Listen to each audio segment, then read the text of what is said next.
mga kaibigan, mga kababayan, mga kapatid.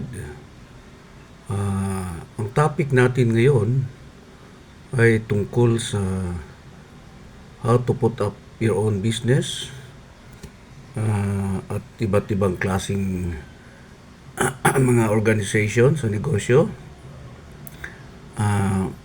Kunting accounting for non-accountants. Dahil ako po ay isang accountant, ay ibabahagi ko po ang aking kaalaman tungkol sa pagtatayo ng negosyo. So, yung mga topics ko kasi sa Travel 369 is about food, travel. Ito naman ay kakaiba para may matutunan naman ang ating mga viewers sa Travel 369. No? So, umpisahan po natin ang topic sa iba't ibang klaseng organization pagdating sa negosyo. Okay?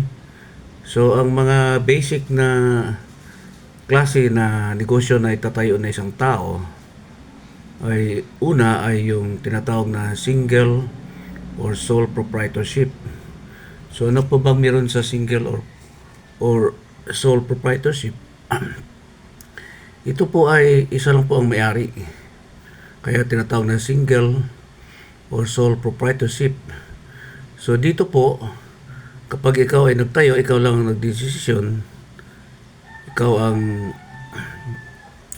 din po ang kakasuhan kapag ikaw ay may atraso sa kapwa mo o sa kapwa negosyante, at pati ari-arian mo ay pwedeng ikumpiska o ipambayad sa mga utang mo. So, yan ang single or sole proprietorship. Ito po ay mariregister mo sa DTI. So, hindi mo po kailangan pumunta ka ng SEC. Tapos, sa mga requirements dito ay mayroong, halimbawa, kung mayroon kang itatayo na negosyo, halimbawa lang, grocery store or whatever, ay kukuha ka ng barangay permit, mayor's permit, BIR's permit, ganyan po ang mga basic requirements. Okay? So, kailangan may address ka, ganyan, para ikaw ay ma-approve pag ikaw ay nagtatayo na isang single proprietorship. Okay? Pangalawa po mga kapatid ay ang partnership. Ang partnership po ay pwedeng dalawa or more. So, ibig sabihin, ikaw at kukuha ka na isang partner or tatlo or apat, wala naman po limit kung ilan ang kukunin mong partners sa partnership. Okay? Ang partnership naman ay isang tindahan or kung anong klaseng negosyo itatayo nyo, magkukontribute kayo ng kapital. Pwedeng tinatawag na cash capital or meron naman tinatawag na talent capital, no? Tinatawag, no? So, kung wala kang pera, yung talent mo lang ang i-contribute mo para maging partner ka, o pwede pare-pares kayo ng investment. So, dito mag-uusap kayo kung anong klaseng hatian ang gagawin nyo kapag kayo po ay kumikita. Okay? So, bahala na kayo kung ano ang inyong hatian at anong klaseng negosyo.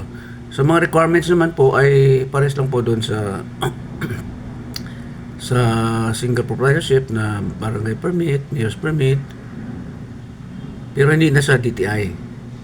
Ito po ay pupunta na kayo sa SEC or Securities and Exchange Commission. So, yun po yung partnership. Okay? Ang liability dito, kung ano lang yung contribution ng mga partners, ay doon lang po pwedeng habulin ang kanilang pagkakautang o kung may liability sila sa kanilang pinagkakautangan. Okay? Yun po ang kaibahan ng single at saka partnership. Pangatlo po ay itong tinatawag na corporation.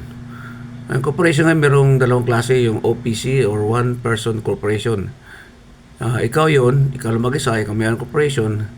Kasi ang kaibahan sa partnership at saka sa sole proprietorship kumpara sa corporation, ang corporation po ay nag-issue po ng shares of stocks. So, you buy your shares of stock, kung ilang percent ang yung nabili, ay yun po yung share mo sa corporation. Halimbawa, you own 60%. So, pagdating sa hatian ng kita, ay meron ka share na 60%. So, ang corporation, pwede kang active or ah, part ng operation. Ba, ikaw yung maging manager o president sa isang corporation, or pwedeng pera lang ang nilagay mo or bibili ka lang ng shares of stock. So, ang kagandahan naman sa corporation, kapag ikaw ay nagkautang, ang pwede lang habulin o pwede lang kunin ng iyong mga creditors ay yung pagka-maari ng corporation, yung shares of stock, yung mga, kung may mga sasakyan kayo, building, hindi na pwedeng pakialaman ang personal na assets or pagmamayari ng mga shareholders or stockholders. At saka, hindi siya basta-basta na-dissolve kasi kung halimbawa ayaw mo na, you can just sell your shares of stock. Bawa, kalahati ng shares of stock or buo, pwede mo ibenta sa public para kung gusto mo na umalis na maging part ng corporation. Okay? Tapos, meron po tinatawag tayong mga foundation, mga iba't ibang klaseng organization like organization ng mga samahan ng mga mayayaman or samahan ng mga kababaihan. I-register mo po yan. Tapos, meron halimbawa yung Eagles. So, yan, nakaregister po yan sa SEC. Yung Guardians. Kung ano-ano pa ang klaseng organization. Ngayon sa foundation naman, ang foundation kasi is a not-profit organization. So, pwede kang humingi ng parang donation from other people. Or kung ikaw may negosyo, kagaya ng mga Henry Ford Foundation o Henry C. Foundation. So, yung kita ng mga SM Group of Companies, i-convert mo yung maging pondo yan ng foundation. So, ang mga foundation kasi yan, tumutulong yan sa mga kapuspalad nating kababayan like scholarship, babahay, etc. etc. So, yan po yung foundation. Meron namang mga schools, corporation po yan, karamihan. Mga organizations, sa mga cooperatives. Ang cooperatives na po, hindi po yan sa SEC, kundi doon po sa CDA or Cooperative Development Authority, doon po hindi register. So, may cooperative na samahan ng mga motorcycle drivers, operators, mayroong mga asosasyon ng mga sundalo, cooperatives o asosasyon ng mga byuda or byudo, ganun. Depende po kung anong yung motibo or uri ng or cooperatives, no? So, sa co-op po ay merong tinatawag na profit sharing doon. Ikaw part ka ng co-op, member ka, contribute ka, tapos kung magpapautang ang co-op or magpapaano ng items or cash, meron ka rin profit sharing doon. So, pamamutang ka, ang profit sa inutang mo, meron ka rin share. Yan po yung co-op. So, marami pong klaseng corporation. Ngayon, pagdating sa accounting records, pwede kayong mag-hire ng isang bookkeeper na pwede pumunta sa iyong lugar ng once a week lang or twice a month para maayos na yung libro for filing for BIR or tax filing purposes at ayos yung mga financial statements, ganyan, balance sheet, income statement. Okay? So, yun pa yung mga iba't ibang klaseng organization. Ngayon, yung mga hindi naka-register, yung mga Sputnik gang, bahala na gang, yan yung mga organisasyon na hindi man talaga na-register. Samahan lang yan ng mga ano.